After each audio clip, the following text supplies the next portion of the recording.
We talk about how Kelsey Plum was in her bag yesterday.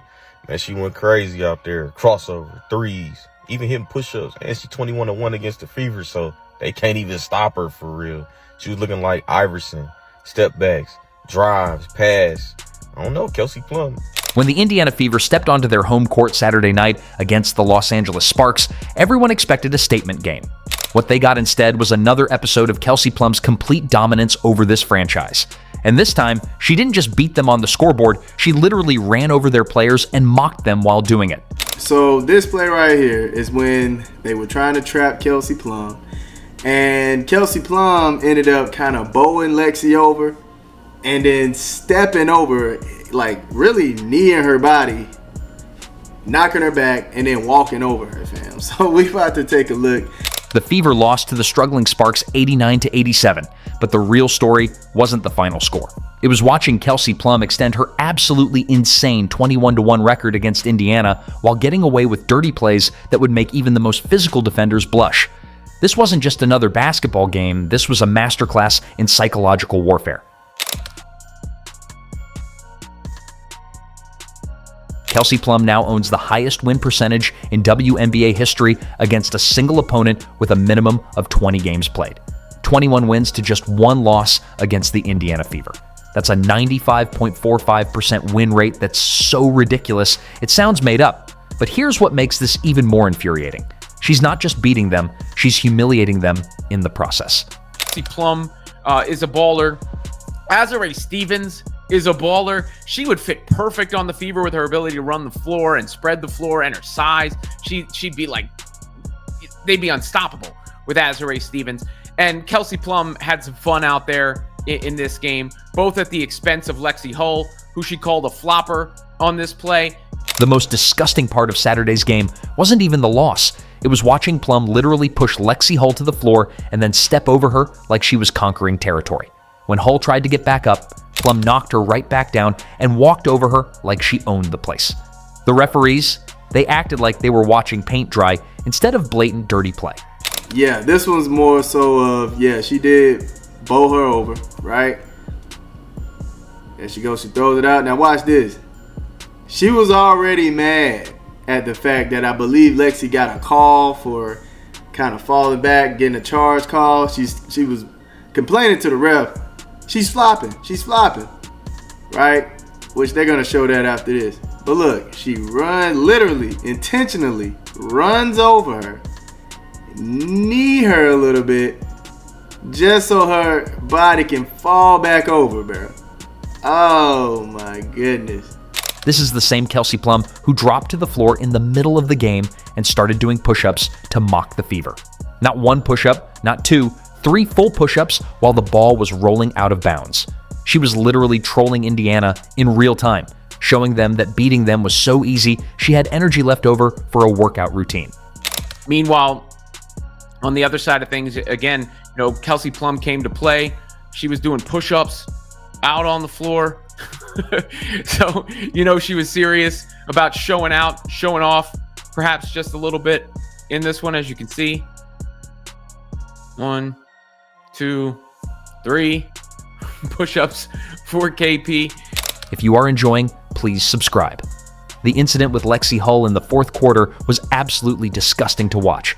Hull was defending in a double-team situation when Plum elbowed her in the ribs, sending her to the ground. As Hull tried to get back up, Plum literally kicked her and jumped over her body. No whistle was blown, no consequences for Plum's violent behavior. The officials called it a jump ball like nothing had happened. What makes this even more infuriating is that Plum had the audacity to complain to the referees that Hull was flopping. She literally knocked the girl down twice and then accused her of acting. The disrespect was so blatant that even hardcore basketball fans were calling it dirty. This wasn't basketball. This was assault with a basketball as an excuse. That's terrible. Now I did see somebody say she kicked her in the head. I don't know if she kicked her.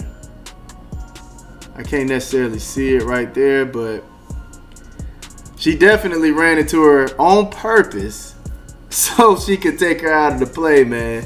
The most embarrassing part? The Fever lost to a team sitting at 6-13, making them one of the absolute worst teams in the WNBA this season.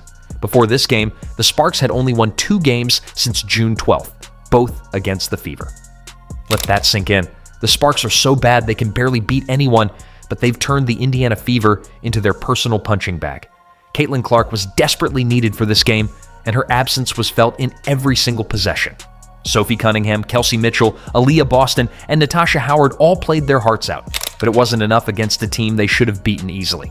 Boston led with 23 points and 12 rebounds. Howard added 21 points, and Mitchell had 19. But none of it mattered when Plum was out there playing like she owned the building. Without Caitlin, but Kelsey Mitchell's gotten it going, and she's been brilliant recently, and Aaliyah Boston continues to have an awesome season, and I love the physicality that Aaliyah Boston is showing, but they weren't able to get it done down the stretch against the Sparks. During the fourth quarter, when the game was still within reach, Plum's dirty tactics became even more obvious. She elbowed Hull in the ribs during a trap situation, and when Hull fell to the ground, Plum stepped over her like Allen Iverson stepping over Tyronn Lue. But this wasn't a legendary basketball moment. This was just dirty play disguised as swagger. The psychological damage of this loss cannot be overstated. The Fever had just won 3 straight games, including the Commissioner's Cup Championship, and were looking like a team that had finally found its identity without Clark. Then Kelsey Plum showed up and reminded everyone that some players just have your number no matter what you do. The Fever missed their last 5 shots, including 4 in the final minute, as the weight of facing their personal demon finally took its toll. When you know you're playing against someone who has beaten you 21 out of 22 times, every missed shot feels heavier. Every mistake feels magnified. Plum didn't just beat them, she broke their spirit in real time. Reset timeout. Inbound the ball. Aaliyah Boston gets it. Pretty good look. Very good look. Wide open look. Nobody within 5 feet of her look. Brick. Game over. Game over. The players, they didn't make their shots coming down the stretch. That's how the players collapsed. What makes Plum's dominance even more ridiculous is that 19 of her 21 wins against Indiana came while she was with the Las Vegas Aces. She literally transferred her supernatural powers over the Fever to a completely different team. The Sparks are terrible this season, but against Indiana, they might as well be the dream team. After the game, Plum's response to her historic dominance was typically arrogant. She scored 20 points on efficient shooting and acted like beating the Fever was just another day at the office. For her, it probably is. When you've beaten a team 21 out of 22 times, it's not even a challenge anymore. It's just routine domination. The push-up incident perfectly encapsulates Plum's attitude toward the Fever. After getting knocked down by Kelsey Mitchell in the second quarter, instead of just getting up like a normal player, Plum decided to do 3 push-ups on the court. It was the basketball equivalent of doing a touchdown dance while you're already up by 30 points. Completely unnecessary, but devastatingly effective psychological warfare. I mean, what in the world is going on with Kelsey Plum, man? She is on a different level, all right, when it comes to psychologically. I mean, I don't know what she's on, man. Yo, then she did these push-ups after getting a foul on Kelsey Mitchell. This woman here, man, Kelsey Plum, she could be one of the most entertaining players on the floor with all her antics and all her body language and how she cuss out refs. Look at her. She was saying she flopped. She really flopped. The Fever are now 9-9 on the season, but they're probably 0-22 in confidence when they see Kelsey Plum's name on the opposing roster. This isn't just about basketball anymore. It's about one player having complete mental dominance over an entire franchise. When the game ended, you could see the frustration on every Fever player's face. They know they're better than this, but knowing and doing are 2 completely different things. The most heartbreaking part is watching players like Aaliyah Boston and Natasha Howard give everything they have, only to watch it slip away because one player refuses to let them win. Boston had 23 and 12, Howard had 21 and 9, Mitchell had 19. Those are championship-level performances that got wasted because Kelsey Plum decided she wasn't ready to end her historic domination. And also Howard. Howard was doing a big one too. 8 of 11 from the field, 21 points, had 4 turnovers. Have to take care of that ball, but 2 blocks, 1 steal, 3 assists, and 9 rebounds. Howard has been consistently giving us everything she got out there, man. So I have to give it to her. She's been giving us everything she got. So shout out to her. Yeah, they took care of the ball pretty well today. Looking ahead, the Fever need Caitlin Clark back more than ever, not just for her scoring and playmaking, but for her confidence and leadership. When you're facing a player who has beaten you 21 out of 22 times, you need someone who believes they can break the curse. Clark has that kind of mentality, and hopefully her return can help this team finally solve the Kelsey Plum problem. But until that happens, every game against the Sparks will feel like a psychological thriller where the Fever are fighting not just their opponents, but their own history of failure. Kelsey Plum has turned the Indiana Fever into her personal highlight reel, and Saturday night was just the latest episode in a series that never seems to end. The dirty play on Lexi Hull was the perfect metaphor for this entire relationship. Plum literally knocked down a Fever player and stepped over her like she was claiming territory. In a way, that's exactly what she's been doing to this franchise for years. The only question now is whether anyone can finally stand up to her. And we talk about this. We are circled on everybody's schedule. Everyone, no one likes us, right? So everyone in our locker room, that's the only type of people that we have that we can lean on. And we got to be better in that area. We have got to stay disciplined. We have to stay focused. We need to get consistent, and we got to lean on each other. And I think that we've kind of wavered a little bit on that. We have our own islands, but as one of the leaders on the team, I got to do a better job of grouping people, right? In the fourth. Players and coaches across the league have expressed frustration with inconsistent officiating. Minnesota Lynx coach Cheryl Reeve, with 4 championships in 16 seasons, stated, "With more eyes on the game, people are starting to notice the issues we've been discussing for years. Until the league acknowledges there's a problem, nothing will change." Indiana Fever coach Stephanie White has repeatedly criticized officiating, saying, "When the officials don't get control of the ball game, when they allow stuff to happen, and it's been happening all season long, this is what happens." She specifically noted that everybody's getting better except the officials.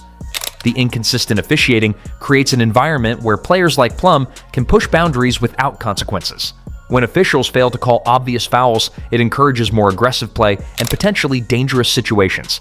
As one analysis noted, WNBA players need better refereeing, and that's an overarching structural issue far more than it is a problem with individual officials.